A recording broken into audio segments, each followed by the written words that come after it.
Safotso qui revient pour nous sur une question assez délicate, Oui. des complications possibles Les caries dentaires. de la carie dentaire. Bah oui, on parle de carie dentaire depuis qu'on est tout petit, Mhm. on sait ce que c'est, on parle de brosse à dents, de dentifrice, on dit que la carie dentaire est ce qui peut arriver quand vous ne vous brossez pas assez régulièrement ou assez bien les dents. Mais aujourd'hui, on parle des complications possibles. Parce que des fois, on se dit simplement on se dit que la carie, c'est limite peut-être à la bouche, ça peut créer rien d'autre.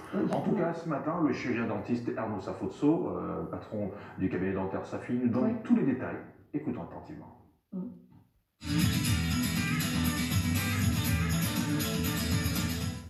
Bonjour chers téléspectateurs, très grande est ma joie de vous retrouver une fois de plus pour la Minute Santé et particulièrement la cavité buccale. Ce matin on va parler de quoi? On parle, n'est-ce pas, des complications possibles de la carie dentaire.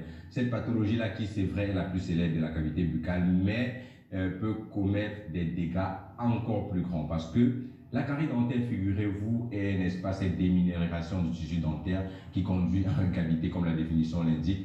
Mais si rien n'est fait, on peut être exposé à beaucoup, mais alors beaucoup plus grave que ça. Je ne vais certainement pas tous les énumérer, mais j'en ferai quelques-uns. Allons-y déjà sur les sinusites possibles. Saviez-vous qu'il y a des sinusites à incriminer parce que l'origine vient d'une carie dentaire? J'explique juste le concept rapidement. La carie dentaire est un processus évolutif.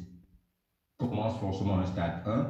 Si rien n'est fait, on ira au stade 2, on ira au stade 3. Et en dessous, l'apex, comme on aime bien le dire, c'est le bout de la racine. L'infection continuera et possible va diffuser en dessous de la cavité buccale, particulièrement au niveau du maxillaire. Parce que quand je parle du sinus, les sinus au niveau du visage sont au niveau du haut. Le sinus maxillaire est situé juste au-dessus des apex de certaines dents principalement. Ça veut dire si rien n'est fait, l'infection diffuse, traverse l'apex qui est la racine dentaire et peut se retrouver à communiquer certaines pathogènes au niveau du sinus maxillaire et on incriminera par la suite des sinusites.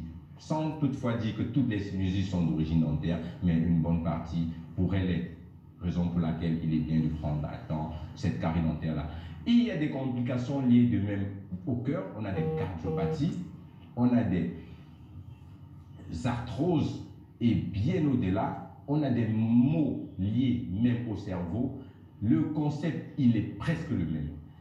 Une fois que la carie dentaire est en place, si rien n'est fait, l'infection progresse, diffuse, traverse l'apex dentaire qui est tout au bout de la racine et peut se retrouver aussi comme cela dans la circulation sanguine. Ça veut dire tous les pathogènes à incriminer et rassurez-vous, dans la cavité buccale, on a plus de 500 espèces